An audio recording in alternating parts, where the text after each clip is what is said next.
Good afternoon, everybody. And now's the time that you've been waiting the entire con for, the Midwest YouTube Gamers Panel 2019. I'm Jason of Corpse Flood Gaming, and this is... I'm Tim from Captain Algebra.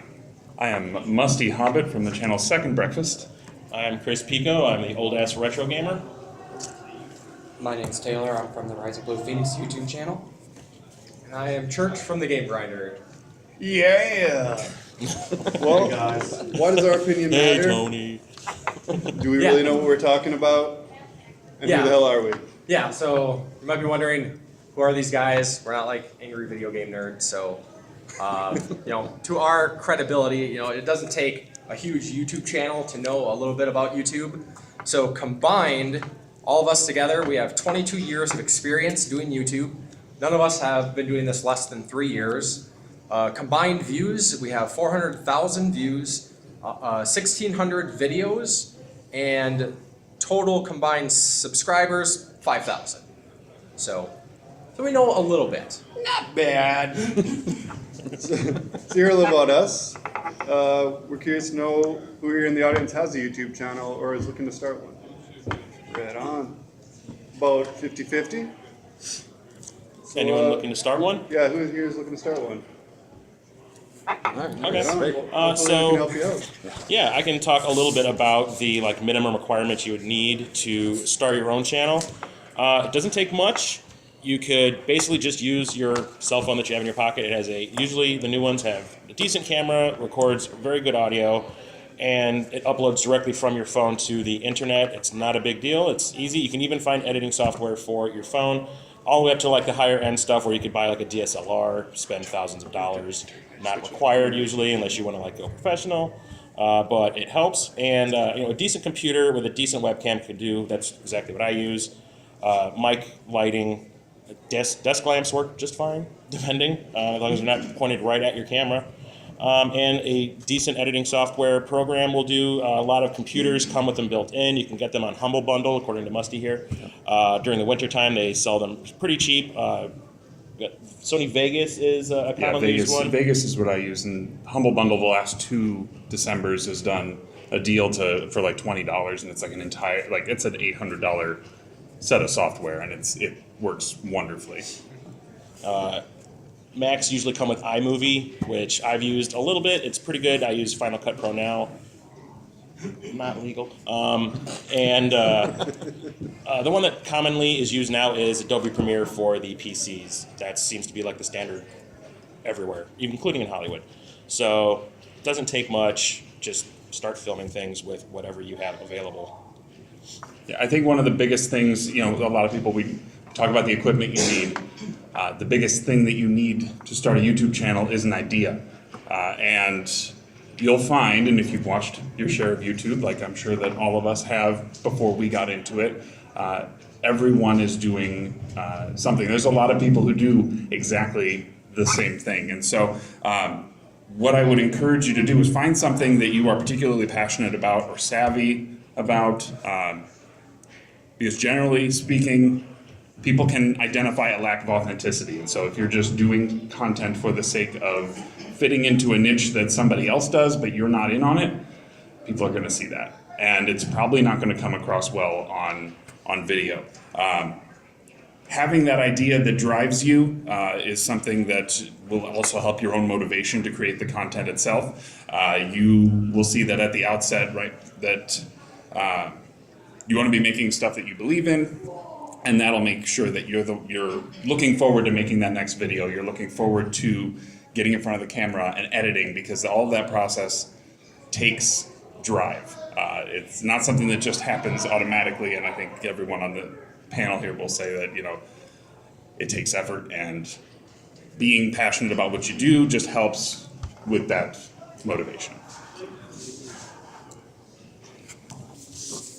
And speaking of the motivation, we'll speak a bit about what motivated us to make our YouTube channels. Starting with me, I just started getting the Video Games Monthly box, and I was collecting a ridiculous amount, and I was watching a lot of other people's videos and their pickups. And I was like, that looks easy enough, and I'm super knowledgeable about games and crap, so I should probably try my hand at it. So I just set up my camera without even a tripod, just on a pile of books. We did our first terribly framed video and slowly improving from there, and yeah, so when we got time, that's what we do. Yeah, mine's very similar to Jason. I started with Video Games Monthly unboxings because I saw a lot of other people doing the unboxings, and my wife encouraged me to do it. And then I started just with my camera on my phone, set it up on a stool with some books, recorded, and then I started collecting more games, and I did pickups, and it just kind of snowballed. I got to meet more people in the community, and I just want to talk about games and play games, and it was just a really fun place to be, so then it motivated me to keep making more content, and it's kind of where it went from there. Yeah, same kind of deal. I started off looking primarily at just a way to document and share my collection, and it's comical. There are people that are in this room who I know because of my YouTube channel, right? Because of this convention specifically, right? Like there are videos that I think a number of us have done specifically because of this show, and it's really opened up. And we'll get into talking about making friends and other City stuff like convention, that. it's a family gathering. That's right, for sure. Yeah, like my YouTube channel started to document my reclaiming my collection that I had to sell off in 2011 to when I lost my job, and it kind of snowballed and turned into something that isn't really about, well, it's still about games, but it's also about movies because that's another one of my passions, and it's kind of turned into like a community type of thing. That's what I feel. Well, for me, mine started out with taking random clips and just splicing them together and trying to make some cool and funny stuff. Then we kind of gotten into more of interaction with a lot of the audience, trying to play stuff with them and just trying to bring the whole community together as well. So for me, kind of like a lot of people, we just kind of get inspired. I'd been watching YouTube for many years at that point, seeing a lot of guys just talk about games, and I just wanted to talk about games. Sure, I have friends in real life that also play video games, but they didn't play the same games that I played, and I wanted to talk about the games I was playing.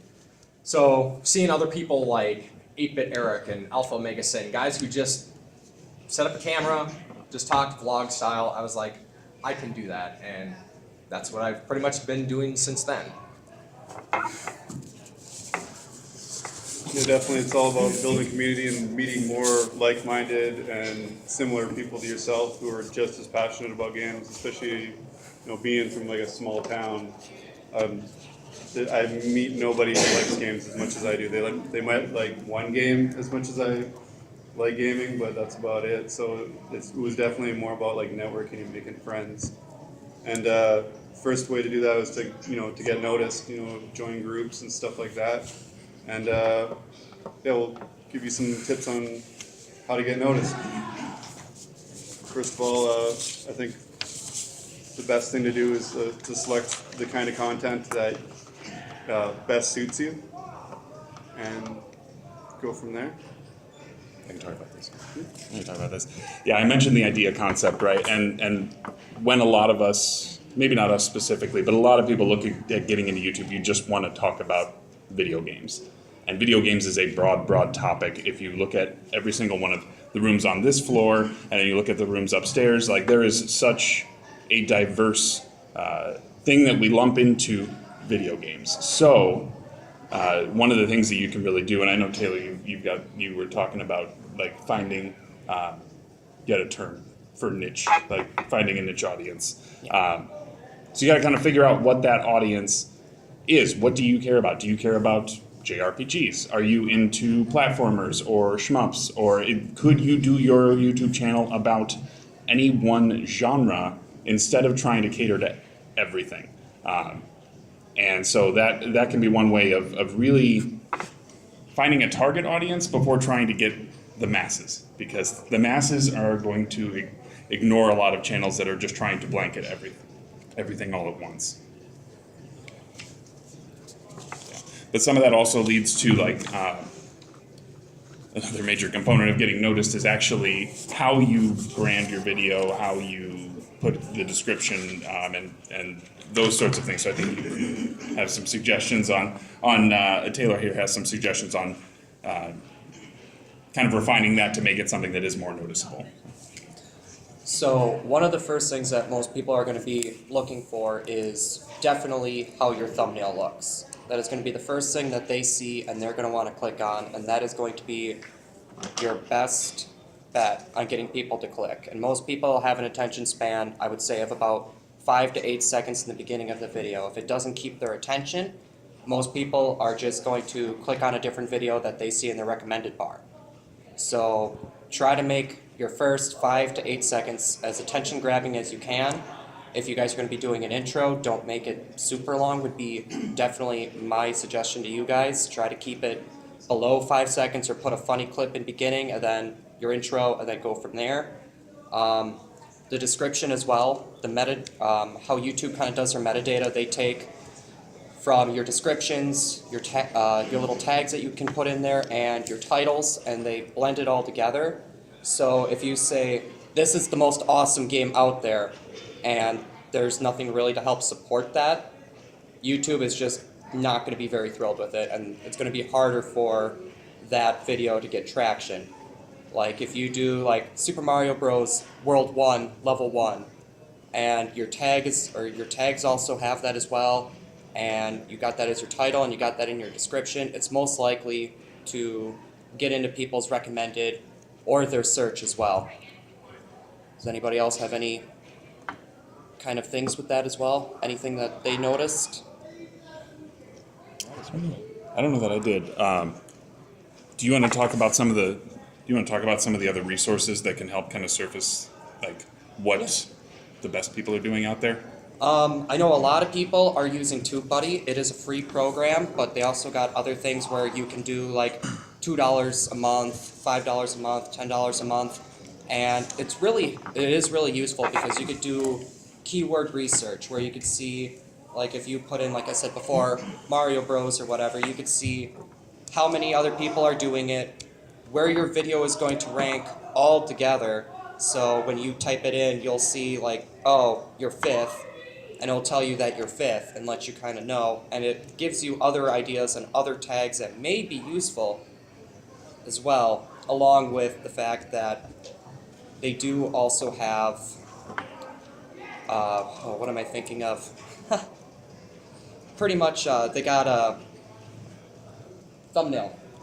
They rank your thumbnails as well, and they compare them to other bigger YouTubers, and they give you kind of a general idea on how many clicks it could get just from how catchy your thumbnail is.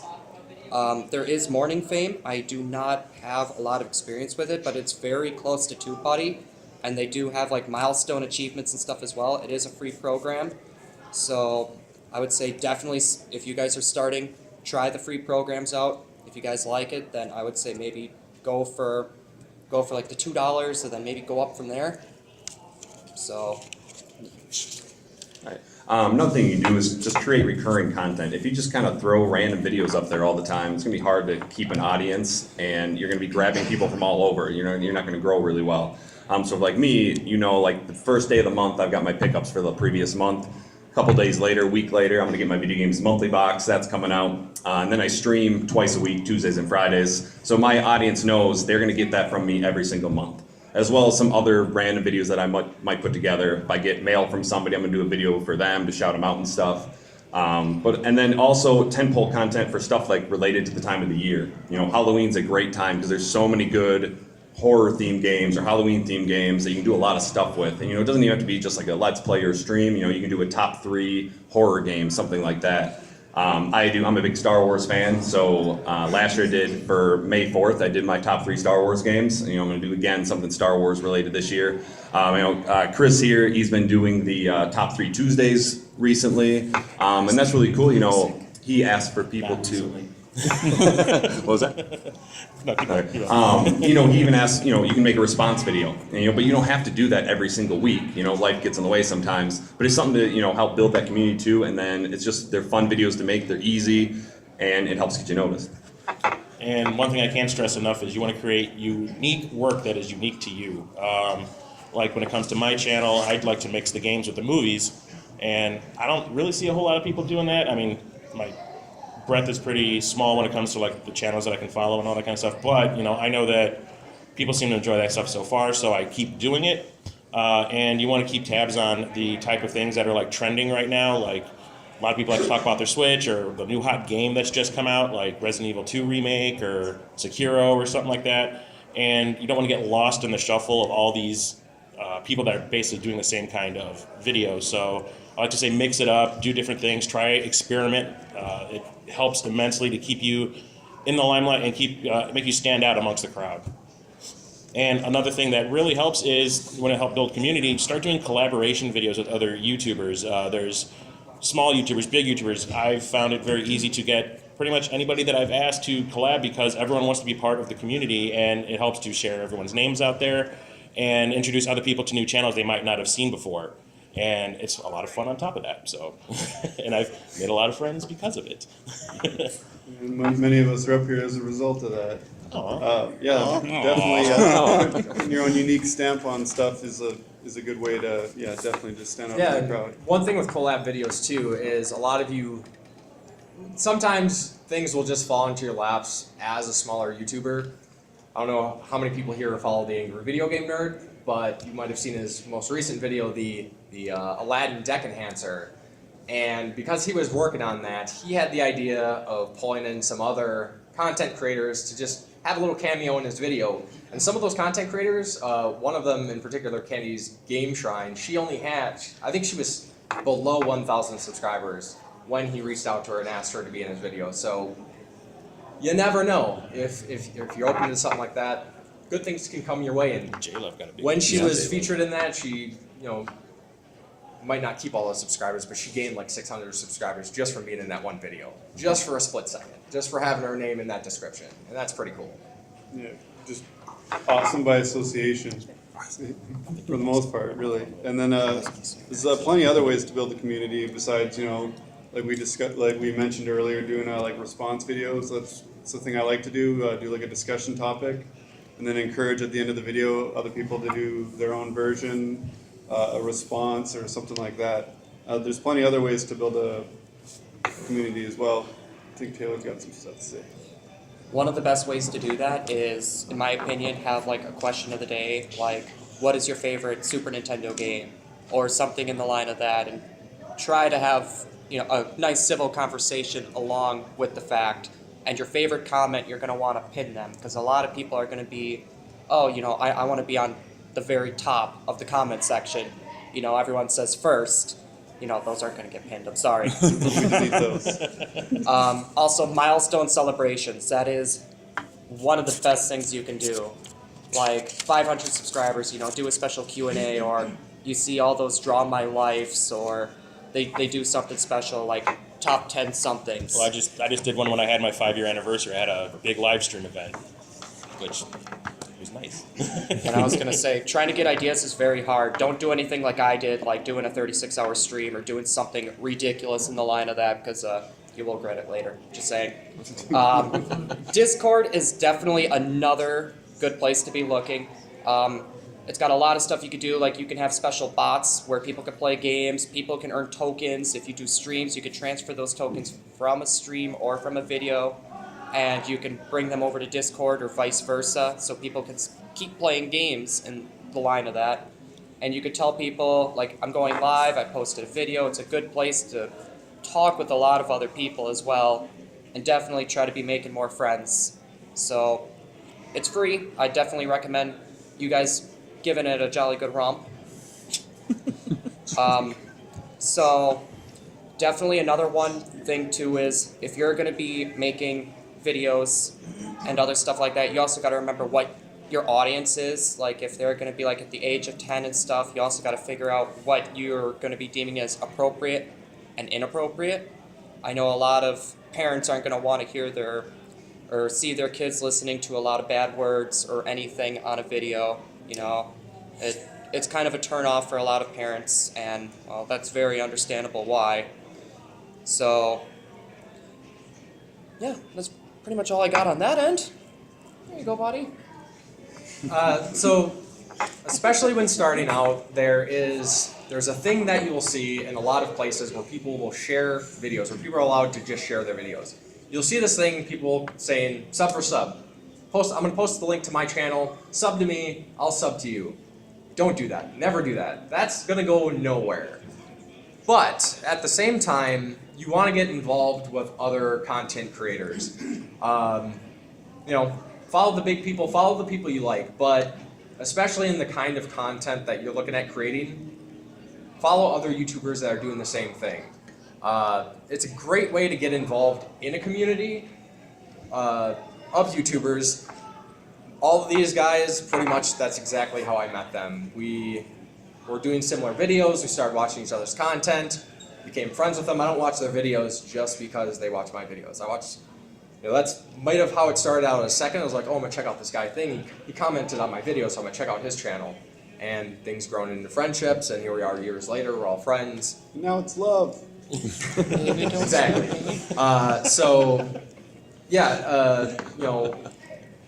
Support the community if you want to be supported yourself. You can't expect people to watch your videos, comment on your videos, like your videos if you aren't willing to do the same thing, because that's basically the whole atmosphere of YouTube. And as a content creator, those things are pretty important to everybody. So definitely follow other YouTubers, get involved with smaller creators, and you can find various ways to prop each other up and grow as you go down the road. Another good way to prop up your content is to find communities out there that actually do elevate content creators and content in general. One best example that I can come up with is on my shirt, the Cartridge Club. We, we were here last year and we actually did a panel and talked about building a community. But one of the big things that community does is that it wasn't a community built around content. It was a community that was community first, and then the content kind of built up from within. And so we allow individuals to submit community submissions that then get posted to the website, and then it's a good way to elevate that, and as a club, show some love to people who are really trying and really pushing to make it and survive in this kind of an environment. And we do that whether it is, we'll get into our next topic, right? Whether it is something that's scripted or whether you're doing something live. And Joshua, I think. Yeah, so when you're making a video, your first decision, I guess, is what kind of video are you going to do? Are you going to just sit down in front of the camera and just kind of wing it as you go, or are you going to do scripted content, which in the realm of video games can be anything from reviews to, basically you could script everything, but you got to be careful with scripting. You don't want to be attached to your outline. When I first started doing game reviews, which was the big motivating factor for my YouTube channel when I started, and for the first good while, you could tell that I was looking at a script and I was just reading from it.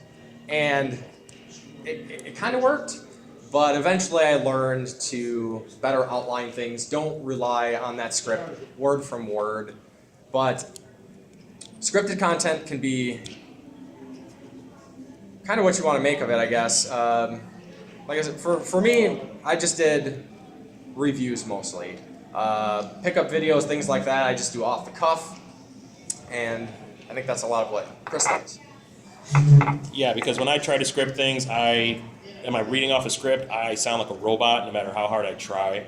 So I decided at one point that I wasn't going to do that anymore, and I was just going to just talk to the camera and let the editing fix all my gaffes. So it's worked out really, really well. I think it's more personable when you do it like that, but it also depends on the person who's doing it. If you feel less comfortable just talking to the camera and you actually want all your thoughts laid out in advance, yes, scripting is good. But when, like me, I'm terrible at reading things aloud like this. I find it's easier for me to just sit in front of a camera and just talk, and if I screw anything up, I just cut it out later. And it's worked out for me pretty well. Yeah, so that's more like making your videos, but there's also streaming. So I got into streaming about a year ago. At first it was kind of random. I just wanted to dip my toe into it, see what I liked. But then realized what really helps with streaming, if you want to build that audience, is pick days. So people know when you're going to be streaming. So for me, it's Tuesdays and Fridays. Tuesdays at 8, Fridays at 9. So my audience knows every week at that point I'm going to be on. Unless, obviously something comes up in real life that prevents that. They know I'm going to be there. But then go along with that, I have themes for my days, so they even know, what I'm going to be streaming. Tuesdays are either I do requests from the audience, but I also sometimes will just do a Captain Algebra plays where I play a game I want to play, because you realize if you take requests all the time, sometimes they're going to make you play a really bad game, like Wind Waker, and no one wants to play that a lot, okay? Sorry, Taylor. So then you start a stream where you make Toon Link drown at the beginning, and it's the best thing ever. But yeah, so sometimes you get burnt out playing those requests. If they're not very fun games, or they're not the type of game you want to play. Like, I'm not a big RPG fan, but if someone wants me to play an RPG, I'm going to try it. So it's tough for me to stick with it. And then Fridays I do what I call the Genesis A to Z. So I'm just going through my Genesis library in alphabetical order, and I play it at least for an hour. And then if I'm liking it, I'll keep going. If I don't like it, I'll turn it off and play something else. And then once a month, my buddy Megadan29 and I, we are the Mega Powers, which is why I kind of look like Macho Man in this picture a little bit. Exactly. And so he's like Hulk Hogan, and we got these Mega Power shirts. I mean, it's just something fun we do once a month. People know about it, and we get a really good turnout, and we just have a good time. YouTube, of course, has its streaming, and I won't go too into detail on Twitch, although it is obviously the other competing streaming service. And I just wanted to I've been doing a lot of research on this myself because I was trying to make a decision on where I wanted to do my streaming. And so I wanted to just break out a few things to consider if you are trying to decide between YouTube and Twitch. And one of the things that I would just mention there is a service out there called Restream, which actually broadcasts you to both sites at the same time. I actually kind of discourage you from doing that. I feel like it actually kind of dilutes the content, and it makes you have to then manage two different chats simultaneously. You could have a conversation going on in one section that doesn't have anything to do with the other one. And you should know that down the road, if you do go further with Twitch and if you do become affiliate, Twitch actually requires exclusivity for 24 hours at least. It's 24 hours. Is it 24 hours? Yeah. This is all newer information for me, so it could be. It very well could be. But yeah, they generally frown upon you putting stuff on both sites at the same time. So if that is something you are interested in, just know that may be something further down the road. We're not going to talk too much more about Twitch, though. If anyone wants to talk about Twitch afterwards, I'll be out in the hallway and we can chat about that. But we should probably get into talking about our next session, right? Like, we've hit on a couple different ways to get noticed. There's always a great way to make friends, not necessarily on the YouTube platform, but there are other means to do it. And Taylor, you're going to kind of lead us off with our talk about social networking. So, for those of you guys that don't know, social media is the best way to get a reach out to people. A lot of people use Twitter and Instagram. Those are definitely the best ones, but you can use Tumblr for whoever uses Tumblr anymore. So raise your hand if you guys got a Twitter or an Instagram, which I was expecting everybody, which is pretty darn close. But definitely tags are going to be your best bet for both of them, like hashtag Wind Waker's awesome. Hashtag Twilight Princess sucks. Stuff like that to reach the people that you want to reach. And that's definitely going to be one of the most important things you could do. I know with Instagram, though, there was something interesting I found out about a week ago. If you do a lot of hashtags and you do a post every day and you do hashtag gaming on every one, there is a chance you can get shadow banned. So you'd want to switch up your hashtags. Otherwise, people in that hashtag will not be seeing any of your posts. So that is definitely one thing that you're going to want to be keeping track of, having a nice pool of hashtags that's going to fit along with your niche for videos, or if you're talking about something like interesting, like you want to talk about pugs. You know, you can get away with doing a few of those, but don't have too many hashtags about pugs. Definitely another way to be building a community and trying to gain viewers or gain fans is interacting with other people, like they were talking about with collabs, but you can also follow a lot of like other people on social media. Like if I follow Jason, if you guys don't see his, I'm bad with names. But if you see his Shantae shirt, he likes Shantae. So if I start talking with him about Shantae on Twitter or on Instagram, and a lot of people are going to be seeing it, and they're going to want to jump in as well, that is a good way to help build your community and a good way to possibly be helping his community as well. So definitely trying to be interactive within the social medias, getting yourself out there. Don't just post your videos or anything like that. That is, yeah. If you start spamming them, a lot of people are going to come. You know, they may try to do something in the line of like disliking or just ignoring you or blocking you on one of those sites. It's going to be one of the best bets. Facebook groups too. Facebook groups are definitely amazing. My recommendation is don't post any of your content until about the month mark. Be a part of the community, you know, talk with them. Don't just be all about your content. If it comes up, then I would say definitely say, you know, yeah, you know, you got a question about Aladdin or something. You know, I made a video about Aladdin. You know, here, if you want to take a look, go ahead. And a lot of people are going to be looking at that, and it shows you're not being selfish and you do want to help out the community, which is what a lot of people would like to look for. All right, and especially when it comes to if you want to try to make money on YouTube, YouTubers flat out don't make a lot of money. There's AdSense. If you're a streamer, you can get donations and stuff like that, but a lot of people think, you know, oh, I got 1,000 views on a video, how much is that going to make me? Well, about 18 cents. That'll make you about 18 cents. I don't think any of us have had a video where it made us 18 cents. Anybody? Anybody make 18 cents off a video? Or anything more than that? You think my channel's monetized? 20 cents. Is it monetized? No. No, it's not. Well, I guess I'm For just love of the greedy. game. Yes. I guess I'm just greedy. I want all that AdSense. Right, well, that's about it for me. We're going to be talking more about Facebook. As On far, you, little as far buddy. as making the money off YouTube, before they upped what you needed to have as a subscriber count and watched hours, Oh, that's I think right. I had made a total of like $18 for my videos. But then they're always switching around. Like, how can they pay you less, basically? Yep. And what more hoops do you have to jump through to, you know, to be eligible and stuff like that? So I'm no longer eligible, but yeah, I think the caps to pay out is like $100 before they'll even pay you anything. So that's I just really got $18 in limbo until I grow my channel enough. So I know a lot of people say Facebook is dying. I don't tend to think that at all. I actually enjoy Facebook quite a bit, and it's kind of where I get to chat with a lot of these people on a daily basis. It's a good place to start your community because, like, start a Facebook page based on your channel and just start posting all your stuff there. But then there's also the risk that Tyler told me that sometimes if you start linking your videos directly onto Facebook, you will not get the views reflected on your videos on YouTube at all.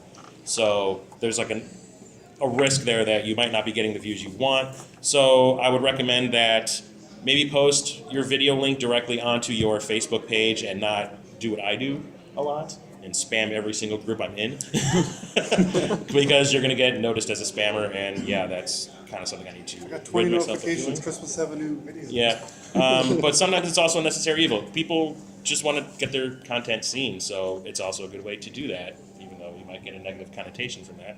So yeah. So just a little bit more on Instagram. I'm not an Instagram expert by any means, but I've been really trying to apply myself a little bit more to Instagram. It's one of the biggest social media networks there is, and I have noticed some trends. We were talking a little bit about hashtags, but Instagram hashtags are super, super important. There are so many people who just follow a hashtag. For example, let's just take Shantae for example. If I talk about Shantae or do a post, then you want to do things like, you know, Shantae, name all the Shantae games. Shantae Game Boy Color, maybe I'll hashtag Game Boy Color, Nintendo. Everything you could possibly do. Like, a good friend once told me that if I'm not doing 20 hashtags per post, I'm not doing it right. And I do notice certain hashtags tend to bring a lot more attention to random posts that I have. I haven't exactly got a rhyme or reason down to why certain posts with Nintendo might get more attention than other certain posts, but yeah, definitely make use of Instagram and definitely go crazy with your hashtags. Use as many as you can, but keep them relevant to the thing that you are talking about. You don't want to just start, like if you're not talking about Nintendo, you shouldn't be doing hashtag Nintendo, hashtag Switch, things like that. So stay relevant and use as many as you can. So now I'm going to talk about Twitter and tell you that everything that he said for Twitter does not apply. I am most prominent on Twitter as my social media, as far as with regards to my channel, and I find that too many hashtags clutters your message. And I think we've already mentioned, don't necessarily use Twitter as a billboard. I think a lot of the times people who are there following you on Twitter are there because they generally like you and like what you are talking about. And so if all it is new video, new video, new video, formerly I liked a video, that went away. Thank goodness. If you use that platform more for the interactions, and then every once in a while pepper it with, hey, I put out something new, I think that generally works. But try not to overload your stuff with hashtags specifically. Engage with trending topics, follow other YouTubers, like I said, add a picture, add a GIF, you guys decide. And Chips what? peanut butter. Fight it out. It's GIF, right? GIF. Okay. I still can't get it right. I'll get it wrong next year too.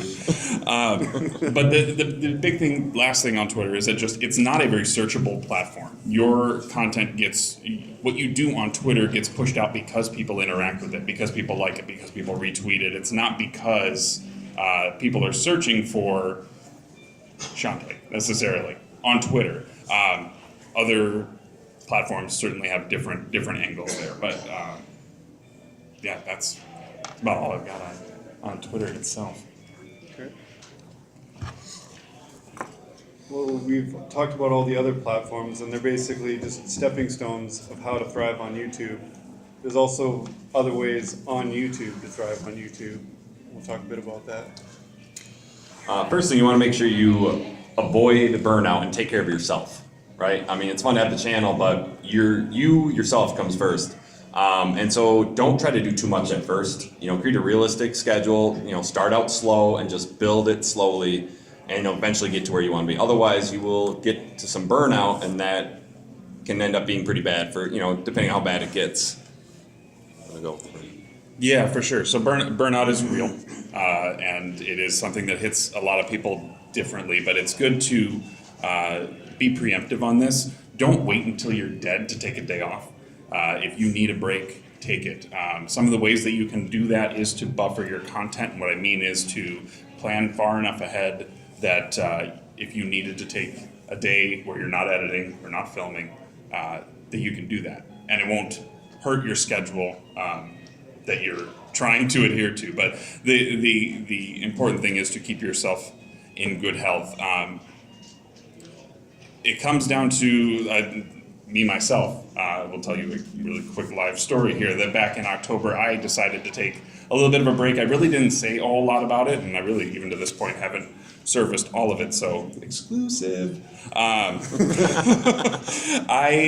was hitting some weird depression type stuff toward the end of last year. Some of it was around my birthday, blah, blah, blah, blah, blah.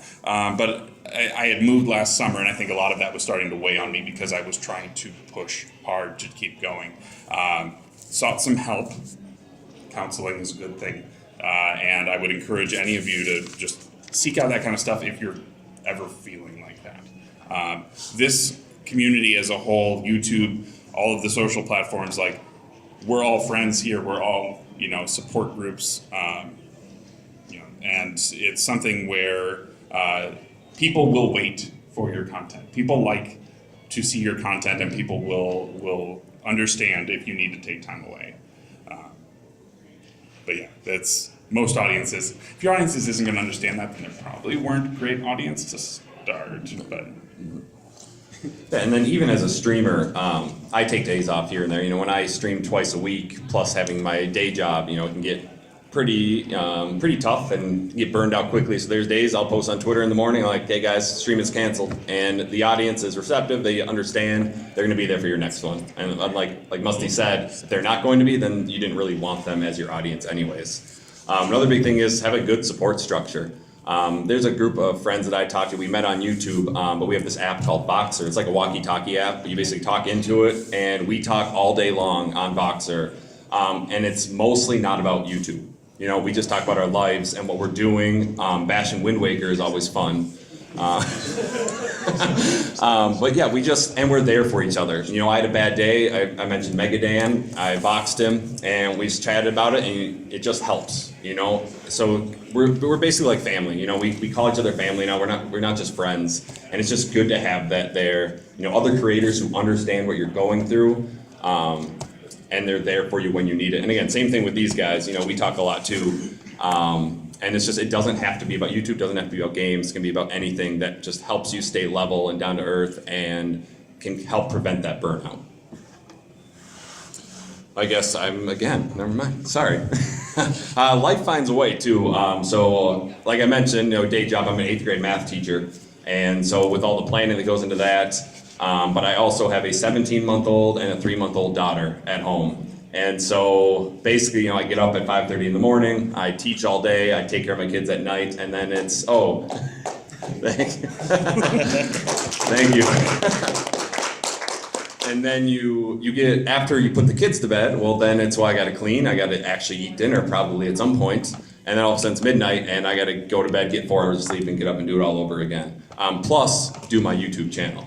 And so, you know, there's just that balance.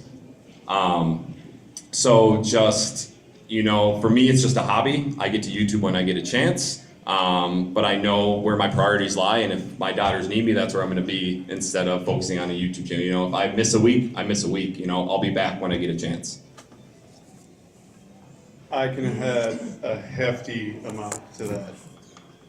Because as most of you probably noticed if you've looked at my channel recently, I haven't posted a video in months. Because as Ian Malcolm would say, life finds a way, and usually it finds a way as a priority above your hobbies. I've got 2 jobs, constantly working, and when I'm not working, I have 4 kids. So I had to make a big choice in my life, where it was basically like, am I going to be, if I've got my free time, am I going to be just talking about video games, or am I going to be playing video games? So if I get a few minutes, it's usually just playing some video games. But lately I've been actually getting a little bit more time. The videos are on their way back. So yeah, you definitely don't put YouTube above the important stuff in life, because YouTube is fun, it's great, but it's not all there is, for sure. And anybody else have anything to say about that? Yeah. Besides that, I think that's about all we got to talk about. Is there any questions anybody has? Did you guys say what your channel names are? Yep. I'm Jason from Corpse Flood Gaming. I'm Tim from Captain Algebra. Yeah, I guess. Yeah, so again, a little bit I do. You got the Video Games Monthly unboxings. I've got the monthly pickups. I participate in the Top 3 Tuesdays with Chris. And then about once a month, every 2 months, my buddy Tony right here, back in the day gamer, shout out. Woo! Great channel, check him out. We do the Not So Weekly Retro Challenge, where we pick a retro game, we create a challenge for it. The last one was Balloon Fight, who can get the furthest phase. We did a Super C, no death run, only the pea shooter, so no upgrades. And just anyone can participate, it's just fun. Yeah, Ryan likes Super C. So it's just a good time. So I go by Musty Hobbit. The channel is Second Breakfast, or you can call me Joe if you want. But I generally talk about my collection. Lately, I've been trying to look at doing reviews of Xbox games. I put one out there sort of as wasn't an April Fool's joke. At least nobody took it as a joke, so that's good. It was the best title ever. Well, yeah. So that series is called Xboxer Briefs, and because they're short reviews. Yeah, and so that's sort of a new thing that I'm looking at. I have a couple in the pipeline, so maybe check those out. But I'm also recently starting to Twitch stream more, so that's a new angle that I'm looking at on top of Second Breakfast. My channel is actually my name, Christopher Pico. I left some cards out there if anyone's interested. But the show is called The Old Ass Retro Gamer. I talk about video games. I also talk about movies. I'd like to combine them as much as possible when I can. I do a lot of collaboration videos. Lately I've been doing a lot of live pickup videos and live streaming, not games, but just like chatting online and stuff like that. And yeah. My channel's name is RisingBluePhoenix. We focus a lot on Nintendo content lately. It's been a lot of Pokemon and Smash Brothers. We are bringing back videos and streams of challenges. Last challenges we did was Kirby Nightmare Dreamland without hitting an enemy, and Legend of Zelda Ocarina of Time played with my feet, which is pretty odd, but that's what people wanted. So, yeah. Josh, say your name right. My channel is The Game Grinder. I do mostly pickup videos, unboxing videos, reviews here and there, and you'll also find the podcast that me and Jason co-host called The Game Tenants Podcast. So I think that is it for our panel. Thank everybody for coming. Thank you very much. Yeah, And enjoy the rest of the weekend. all right. We'll be out in the hallway if you want to talk to us.